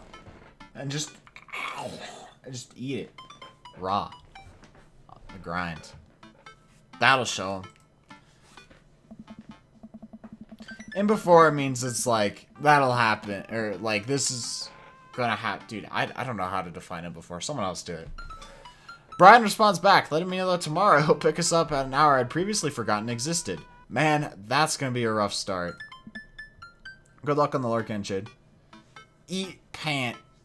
Amanda comes into the room from the kitchen, eating a cheese stick by biting it off piece by piece like some kind of monster. Guys, I have a confession to make. I do that too. I used to get the string off, but now I eat it piece by piece now. That being said, I don't really eat cheese stick. Well, actually, I take it back. I don't know if I do that anymore. I don't know the last time I had like a string cheese, like cheese stick. Because, you know, there's the cheese sticks that you can't peel. I feel like the last time I had it, I ate it like that, but I think it was maybe just so Cam could go like at me and be shocked. So I don't know, actually. I didn't raise you like that. What? It's called string cheese, not chompy cheese for a reason, Amanda. Did you just call me in here to criticize my controversial string cheese eating technique or what? No, Amanda, we have to go fishing tomorrow. Well, you have to go fishing. I get to play with Brian's dog. How do I become a master of fishing overnight? You went fishing in the Girl Scouts, didn't you? I like cheese sticks. Nope. My stint in the Scouts was brief and purely transactional. Thought I could get free cookies, but I didn't know that I had to, like, be outside and tie knots and stuff. Could have just Googled it, Meowmix. But I have to beat Brian. Dad, let me tell you a story. Do you remember last summer how I applied for a job at that coffee shop across town? Give me a refresher. During the interview, they asked me if I knew how to work an espresso machine. And I really wanted this job, so I lied and said yes. On that first morning, there was a line out the door, and within a half hour, I severely burned my hand, and they told me to go home and never come back. I still have a scar from that. Of course, I remember. What does that have to do with fishing? The burn is a metaphor, Dad. I don't get it. You can lead a horse to water. What do horses have to do with fish and burns? Dad, please. I don't get your obsession with competing against Brian. You wouldn't understand. It's a dad thing.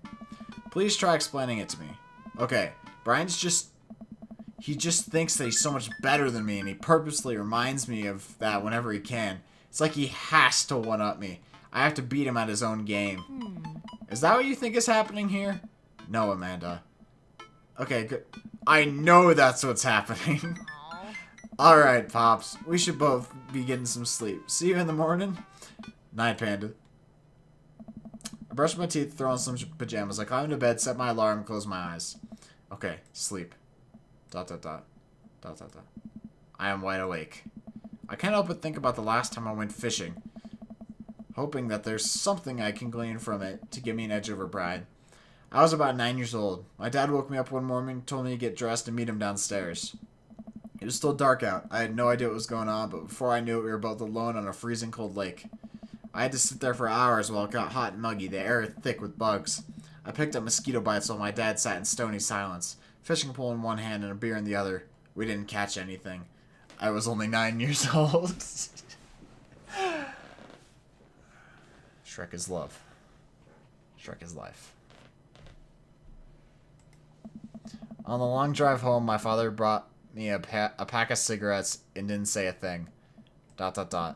That didn't help, and I think I have some repressed sadness about my father. I'll deal with that later. Dang. Dude, look at that. Why the lake pink? I'm sitting on a boat in the middle of a body of water. I can't see any land, but I know it's a lake. The water's placid and still. I'm holding a fishing pole. I don't understand why, but it feels like my life depends on catching fish right now. Cast my lure into the water and wait. And wait.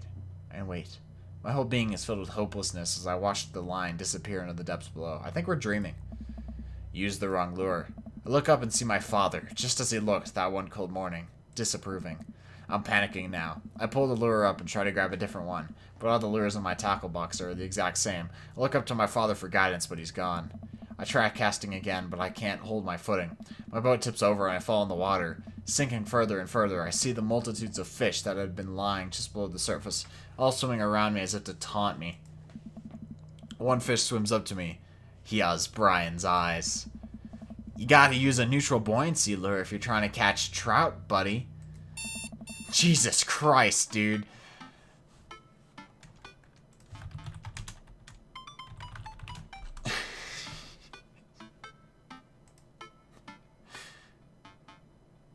Jesus.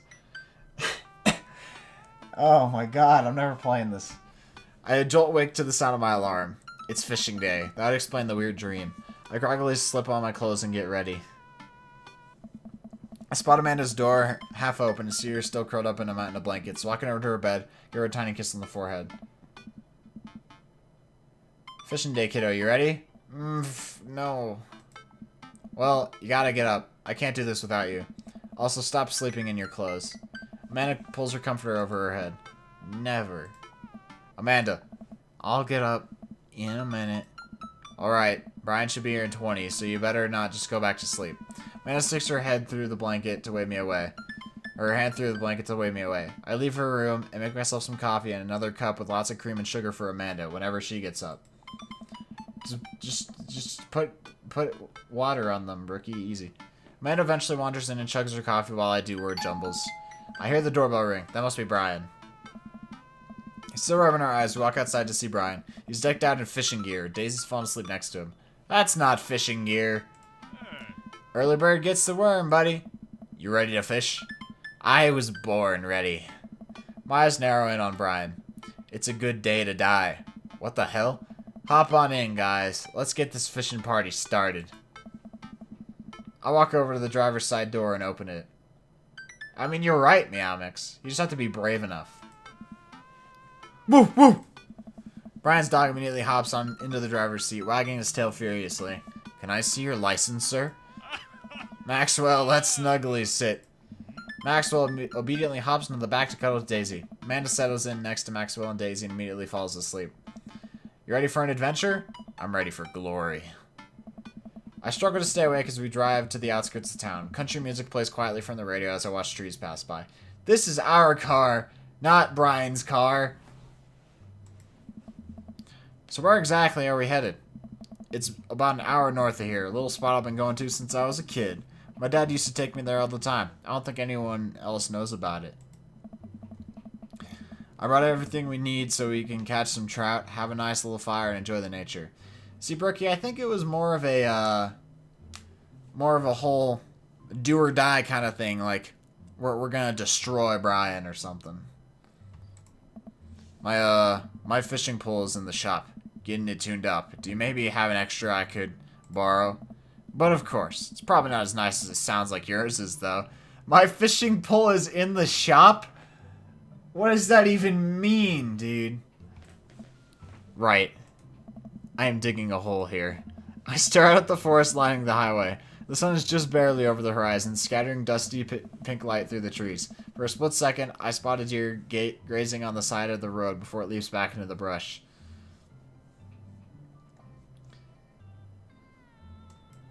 After a nice quiet drive, Brian eventually tells me to pull off the highway. Oh wait, I'm driving. Oh. And onto a dirt road. The car bumps along until we reach a clearing that opens up to a magnificent lake. Well, here we are. This ain't a lake. Oh, there's a lake. This is grow freckles, Brookie. I step out the car and help Brian unload our gear as Maxwell runs around us, barking. Kids wake up and wander to the shore where Daisy tries to teach Amanda how to skip rocks. Brian and I carry the tackle box and cooler down to the edge of the lake where he has a canoe waiting. Ah, great. It's still in one piece. Hold on, help me out with Maxwell. Help Brian place a tiny dog-sized life vest on Maxwell. Woof woof. Permanent mini chickenpox. Dude, chickenpox is ass. I had it in, like, elementary school. I don't remember what year. It was so awful. Alright, your turn. Brian hands me a lime green life vest. Maybe if I fall in, you'll save me. I can swim, thanks. No thanks. I'll do that one. If I fall in, I'm counting on you to rescue me. Suit yourself. I got eggplant. Brian turns to Amanda and Daisy, who are still skipping rocks. Amanda looks so fucking done. You kids want to fish? Oh, never mind. I'm good with just throwing rocks into the water. Amanda hurls a rock into the pond with gusto. Yeah, take that, water. Amanda, you're supposed to be skipping them. Is that what we were doing? Daisy, don't you want to fish? I think catching fish is kind of inhumane. We're gonna go explore in the woods and look at bugs and stuff. Yes, Brookie. But I think there's marriage problems been hinted at. Alright, be safe. Don't go too far. Brian puts the life vest around himself and we throw all our equipment into the canoe. Maxwell happily jumps in and takes his place looking out over the front of the boat. I get in the canoe as Brian shoves off. We paddle together to get ourselves in the middle of the lake. Do I have to do another game? Because the other 2 times we've been with Brian, it was a game. We did a game.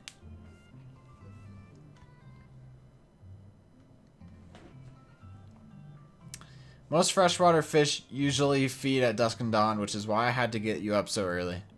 Yeah, I know. That's pretty common fisherman knowledge after all. Fisherman knowledge that I am knowledgeable about. Still a gambling man? You know it. Let's see who can catch more fish. You can catch more than one? Oh boy. Sounds easy enough to me. What's on the line? Safe. Besides all the fish I'm gonna catch, obviously. I was thinking something a little more high stakes than mowing the lawn. Custody of our children? More than that. Let's say, if I win, I get your weed whacker. The Whackmaster 2000? That's a limited edition. But if you win, you get my pull saw, the Reach and Cut 3000. The cordless version? That's the one. Shit. The Reach and Cut 3000 is state of the art. My weed whacker is a prized possession, but there are those hard-to-reach branches at the back of the yard that have been begging for a pruning. You're on. We shake on it. I suddenly remember that I don't know how to fish. My foolish fatherly pride will one day be my undoing. I watch as Brian ties a lure and he does some stuff that I can't quite follow with his fishing pole. He casts into the lake. Oh boy, now I have to do that. I stare down at the tackle box and at the pole in my hand. Put some bait on the hook, insult the fish, stretch before physical activity.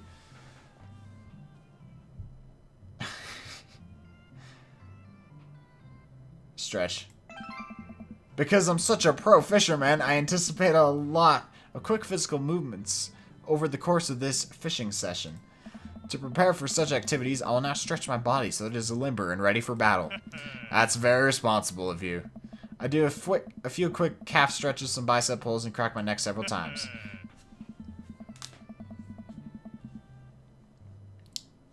Exactly, Abyss. I bend over and try to touch my toes, but I just can't make it happen. I can barely get the tips of my fingers past my shins. Alright, my new body is now lithe and pliant. Perfect for wrangling every trout in this lake with my bare hands. Now what? Perform fish mating call, tie a knot or something, meditate.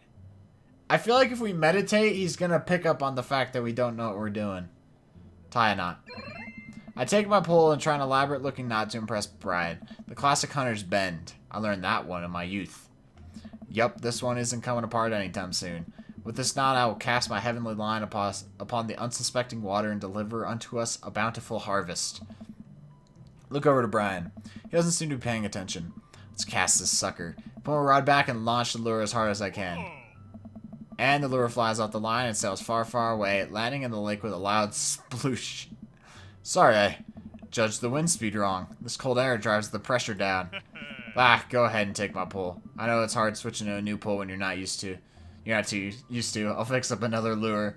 Okay, he's either onto us and trying to help, or he's really dumb.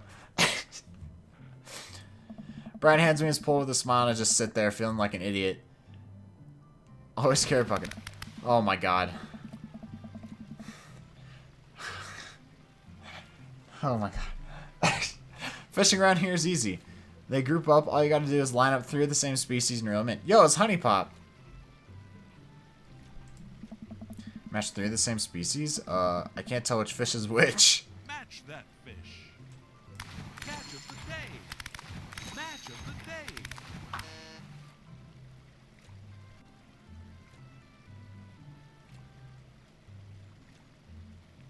Fuck.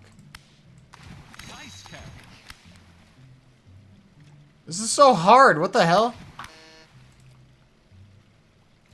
They look all the same. Nice match. Now you're fishing. Catch of the day. Now you're fishing. Combo. Match. Combos. Match of the day. Fuck. Rainbow trout. What the hell? What is the rainbow trout?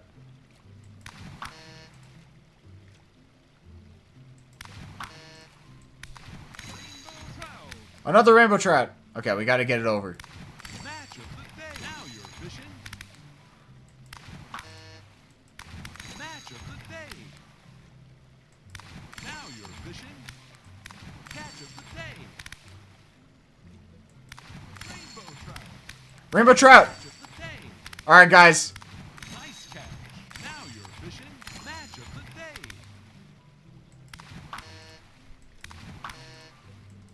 Now you're fishing. Catch of the day.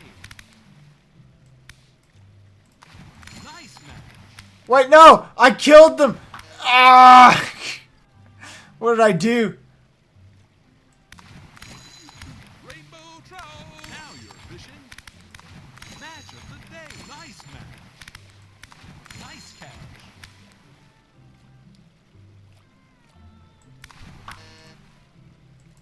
Rainbow trout.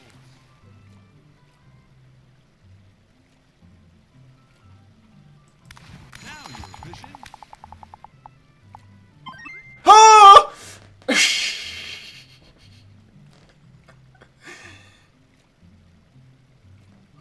Ooh. Good work. Whew. Wow, this is way tougher than I thought. Look over to Brian, who's smiling, obviously enjoying his time out here on the lake. I will crush him. Suddenly, the fishing pole jumps in my hand. I reflexively tug upwards. I think I got something big. The tip of the pole dips down repeatedly, and the line starts to run. Reel it in. I finally get the fish right up next to the boat. It's a long, beautiful rainbow trout. Brian hands me a net. It's all yours. Lean down and notice that my hands are shaking with excitement. This fish is bigger than all the ones Brian's caught. That pole saw is mine. All my...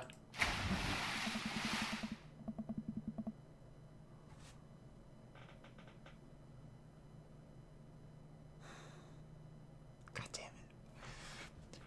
The entire canoe tips over with me. I find myself sinking into the lake. Dude, is he gonna hop in and save me? I should have taken the life vest. All of a sudden, I'm embraced under the water and pulled into Brian's arms. I'm finally dragged upward, sputtering water. All our gear floats on the surface. Maxwell doggy paddles around us in circles, having a great time. How about that? You alright? Does that count as one? Well, seeing as all our fish are now swimming safely back in the lake, I guess so. Brian laughs. Let's get you to shore. Brian and I flip the canoe back over and fill it with our now soaking wet gear. Row back to shore with Maxwell in tow.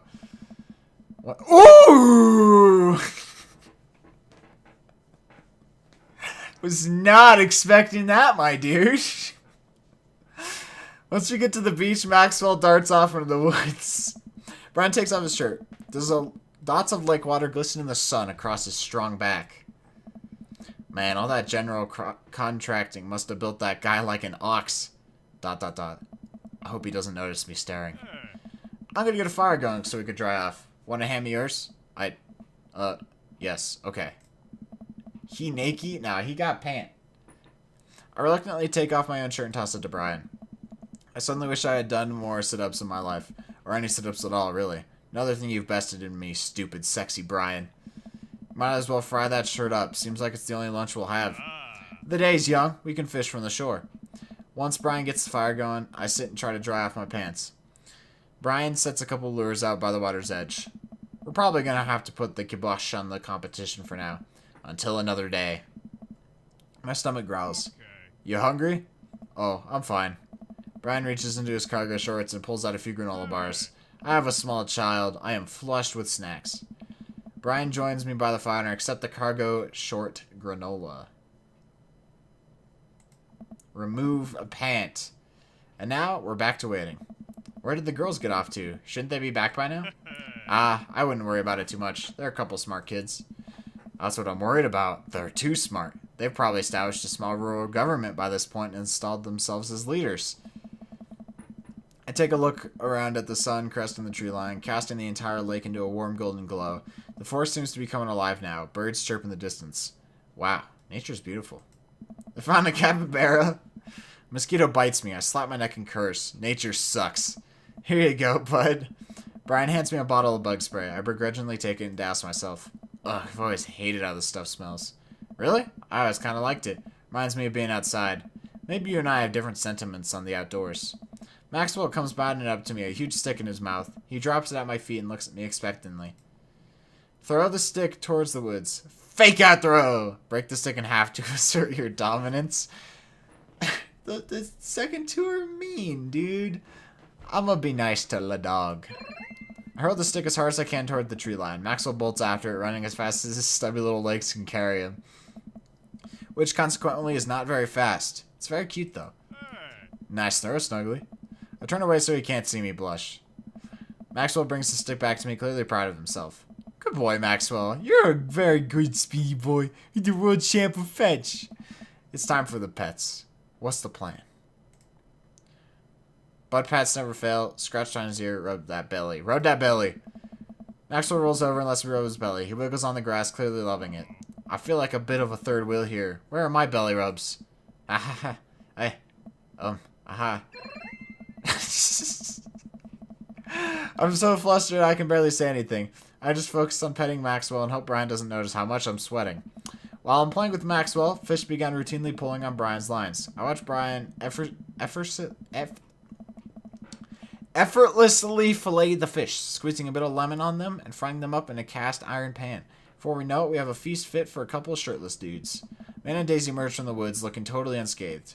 Whoa, Dad Bod Patrol. I'm gonna have to issue both a citation and demand you both put your shirts on.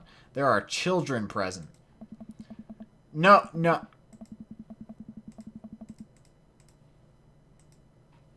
Brian tosses me my now dry shirt. I put it on over my head, thankful that I will no longer be distracted by Brian and his pecs. Where have you guys been? Studying entomology. What? We were playing with bugs. I expected you guys to be more covered in, like, mud and stuff. Daisy looks offended. What do you take me for? A child? ... Amanda puts a hand on Daisy's shoulder. Aw. Right. She is a child. That's the thing.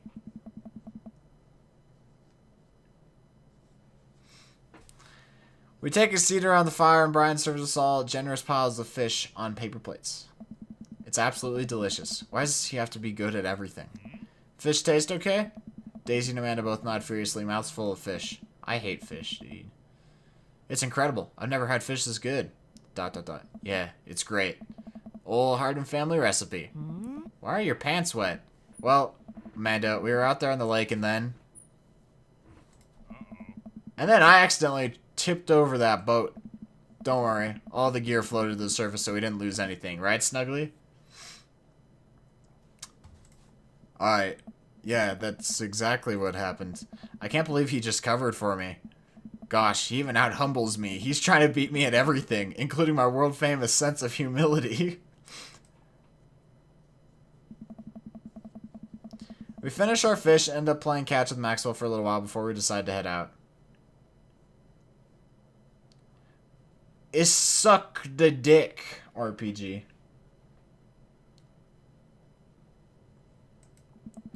After cleaning up the camp, we pack up the station wagon and let Maxwell into the back seat. The poor pup falls asleep in a cuddle puddle with Amanda and Daisy. They've had a long day. We fell in the fucking lake. Shut up. Been an ordeal today, bud. Let me drive you guys home. I want to prove that I'm the most awake dad on the block, but yeah, I'm beat. ... Fine. As we drive away, I take one last look at the lake disappearing behind us and smile. I rest my head against the window, and the low rumble of the dirt road beneath us lulls me into a peaceful sleep. ... Hey, sleepyhead. I open my eyes and realize I had dozed off in the car. I self-consciously wipe a bit of drool off my chin. Oh, hey, I was resting my eyes. Just in case we suddenly have to jump in any sort of conflict, so I'm super awake for it. And ready to fight. With my strong arms. It's all good. You earned some rest, buddy. Thanks for coming out with us today. I had a lot of fun with you. Thanks for inviting us. I also had fun, actually. Glad to hear it. Take it easy, yeah? You too. Take it the easiest. Brian chuckles to himself as he unloads the car. Man and I get inside and immediately collapse onto the couch. Long day. Yep. I was so close to that pole saw. Pole saw? Yeah, Brian and I were competing to see who could catch the most fish and... Ugh, stop. Why do you care so much? Amanda Panda, just look at the guy. He's so obviously got my number and he's rubbing my face in it. Dad, I love you. But you're kind of dumb sometimes. Yeah, dumb or clearly the superior dad? You know what? I don't have any of the energy required to properly unpack your rude fixation with asserting your masculinity. I'm going to bed. Night. Anna slides off. She just yoked herself into the carpet. Amanda slides off the couch and face down onto the floor. I'm a tired slug. Amanda, that floor is disgusting. I don't care. Well, night, honey. Night, Pops.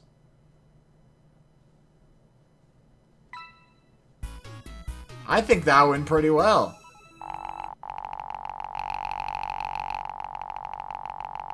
Oh, I didn't break. You sure know how to make a dad. I want to break 100 million. Welcome. You've got dads. Nice. That was a long one. No, I'm not doing it anymore. I'm done. I'm done for tonight.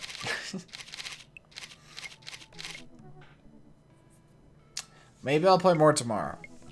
Finish up Matt and Robert, and then we are on to the last dates. Maybe I should unban Claire.